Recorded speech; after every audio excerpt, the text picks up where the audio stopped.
can't believe it's the end of January already. This is Dr. Greg Gilligan, Superintendent of Schools, and today I'm here with Dr. James Mealey, the Assistant Superintendent for Finance and Operations here in the North Andover Public Schools. It's an exciting time here in January. I can't believe we're near the end of the month. Earlier in the month, we presented the superintendent's recommended budget to the school committee on January 12th. On the 19th, we held a public hearing on the budget. This year's school department budget recommended is really part of our school department budget long-term plan. So if you recall, and you may be aware, back in fiscal year 22, we were assessing the impact of the pandemic. We added some high school positions to allow for a new schedule, and we put in recovery services positions to meet the needs as related to the pandemic. This current school year, we were very fortunate to work with the town side in order to get a budget increase of 5.34%. So we used operating funds in combination with federal funding called ESSER money in order to put the much needed positions in this current school year. Now we do know that while the pandemic is ending, the needs and the challenges students face are not. We also know that the grant funding is ending for the pandemic in terms of the ESSER funding. So I'm really excited this year that we have a 5.5% increase working with the town manager, Melissa Murphy-Rodriguez, which allows us to now continue on with the positions in the budget that are critical to meet the needs of our students, staff, and families. Many of these positions include, we've added counselors across all levels, a school psychologist, special educators, evaluation team leaders in special education. We've added classroom teachers across the different levels, to highlight a few. And then as we move forward in fiscal years 25, 26, and 27, the budget will be aligned, and we've planned for with the town, adding positions as we build capacity. And this is a really great point to transition to Dr. Mealey, because we have some exciting building projects where we'll need staffing for. Thank you, Dr. Gilligan. So we do have some exciting projects. As many people know, we spent a lot of time working on recommendations to Facilities Master Plan 2. It includes the middle school, the Kittredge, Atkinson, Franklin, ABECC, and the first two projects that are in process now are Kittredge Elementary School. We're building a new one.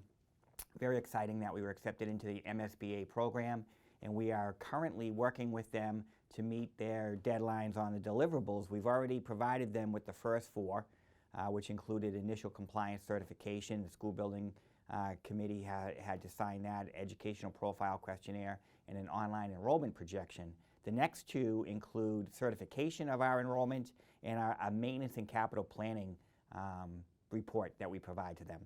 So that's February 28th for the next two, and then the last two we have some time. We have until May, the end of May, to provide those, and then we'll be going into the next step of that process. Right now it looks like we would get 50% funding for the new school, which would be tremendous.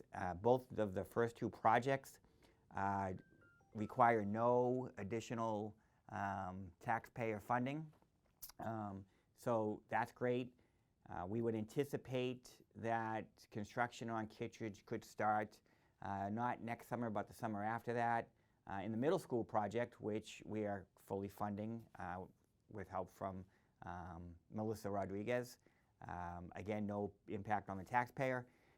We'll begin next summer. The school building committee for the middle school has already started meeting.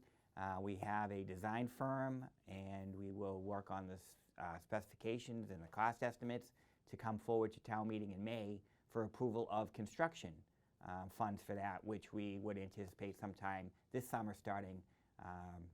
It's an addition at the middle school and renovation of the existing building. So we're going to add capacity at the middle school, which is much needed, and then the Kittredge project will add capacity of about 200 more students at the elementary level, and then in future years we have the other elementary projects. So very exciting. Well, Dr. Mealey, these certainly are exciting times.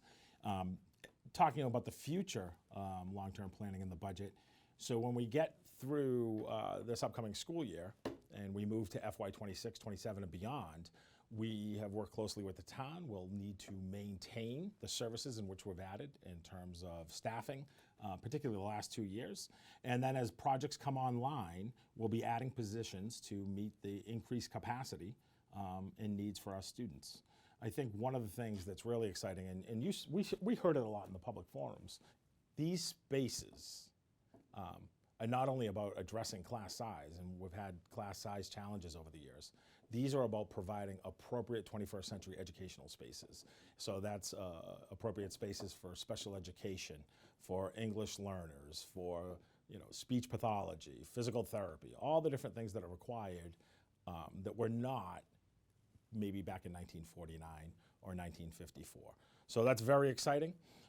Moving ahead, we will maintain and we'll add these positions in as we continue to increase capacity and grow our capital building projects along with our operating budget and staffing needs. The next slide you'll see on your screen represents a visual on the recovery services funding for the last 2 years and moving ahead next year.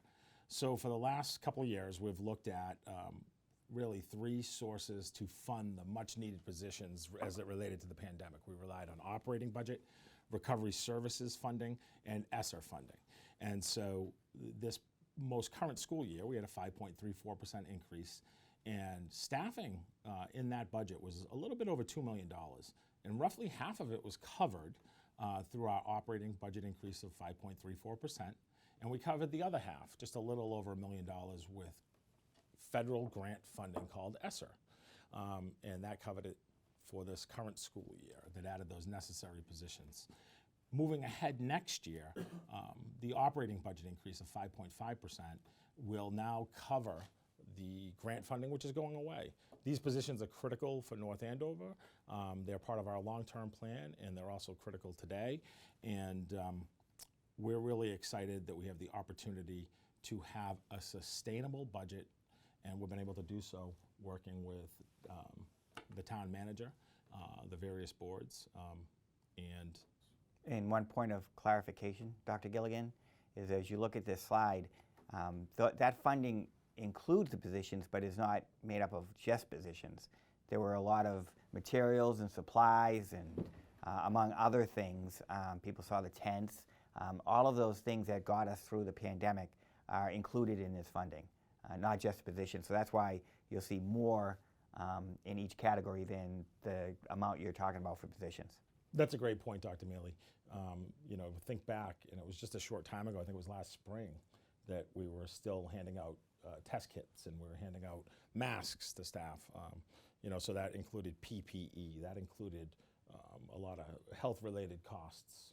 And the extra hours that our staff, all of our staff, put in through this to get us through, which certainly was appreciated and was a tremendous amount. So that had a big part of it. It was a big part of it as well. Yeah, I'd say we're fortunate to be in a position to add these necessary positions to continue to meet student needs, as well as have a sustainable budget that is also in line with our plan of the new buildings. So in developing this budget, as we've looked to meet needs of students, staff, the materials, supplies, curriculum, et cetera, we've also have other challenges in developing the budget. We face some pressure points within this budget.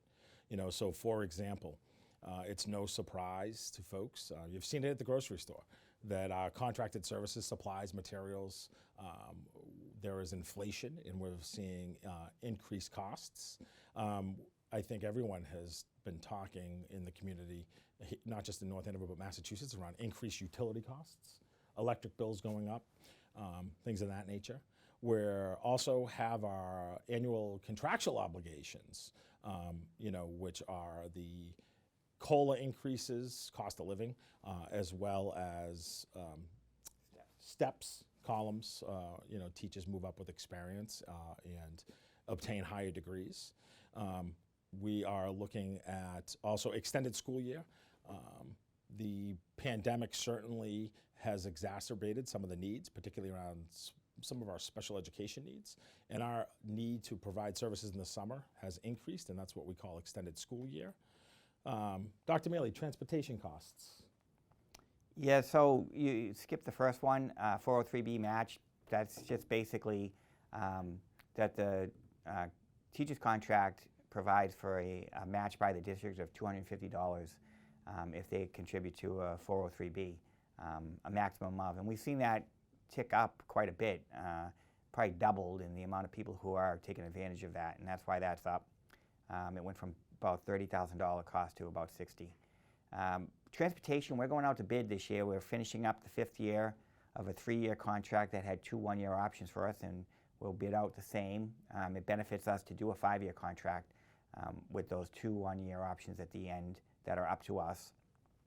But we anticipate, based on the cost of fuel, among other things, salary for drivers, that'll go up. So we've had to increase that substantially from last year's budget. And then the last one is the out-of-district tuition.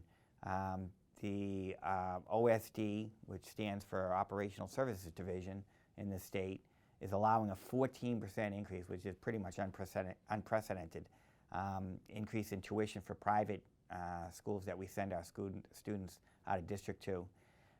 So we have that to highlight that's happening, but we haven't accommodated it in the budget because there's a couple things going on. The state is trying to mitigate the impact of that increase through circuit breaker, which is the reimbursement we get for special education expenses, and through Chapter 70. We've had conversations with Melissa Rodriguez, our town manager, about how we can utilize increases in Chapter 70. The money doesn't come directly to the school department, it goes to the town, but there are other means, whether it be the Special Education Stabilization Fund, the Finance Committee reserve, or free cash, which would involve an article and a vote at next year's town meeting if we need to increase in order to meet the increase of 14% for those costs.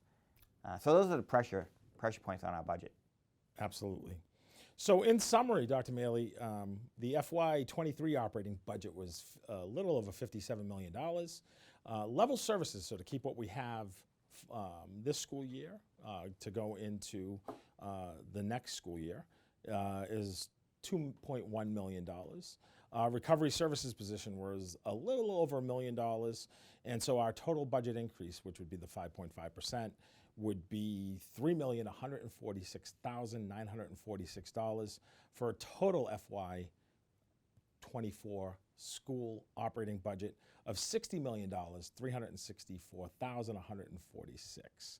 So to close out this session, I hope you found this budget information useful. These are exciting times. We are thrilled to have the budget increase. We still face challenges and needs ahead, but the budget, along with the long-term plan, the building projects, as part of Facilities Master Plan 2, are really exciting to meet our capital needs, our operating needs, as we move forward and try to provide the best education possible for our kids each and every day. Yeah, it's been very exciting as we move forward through this plan, as they come together, the operating budget with the capital plan, and we see it all happening. And it's great that this next year continues us along that path. This has been great that we continue to be able to follow the long-term plan that we had in place, and it starts to tie in with the capital plan that we have. And I will say that we present this information and we provide the answers that come up during the public hearing, and otherwise we put a button on the front of our website for budget questions. Nobody took advantage of it, but by all means, if you ever have any questions, and I've said this many times over the years, just reach out to me. I'm happy to discuss it with you. Hardly anyone ever takes me up on that offer, but it's out there and it's always out there. We'd be happy to discuss it with you. So the more informed you become, the better we feel, and the better we feel like we'll be able to get support as we move forward. We are looking forward to thoughtful discussion around the budget. The school committee will vote a school committee recommended budget on February 2nd at their regularly scheduled meeting. And from there, the budget will go on to the various boards, the select board, the finance committee, the town manager, and eventually will culminate with town meeting in May, where the school budget, the overall town's, all the budgets will be voted for the start of July 1. So we're thrilled. If you want to learn more about the North Andover Public Schools, please feel free to check out our website at northandoverpublicschools.com. And right on the featured news, it always stays as the featured news, is our monthly newsletter. It's called the Nightly News, and it's full of information. Different documents, particularly around the budget, are there, and we hope you check that out.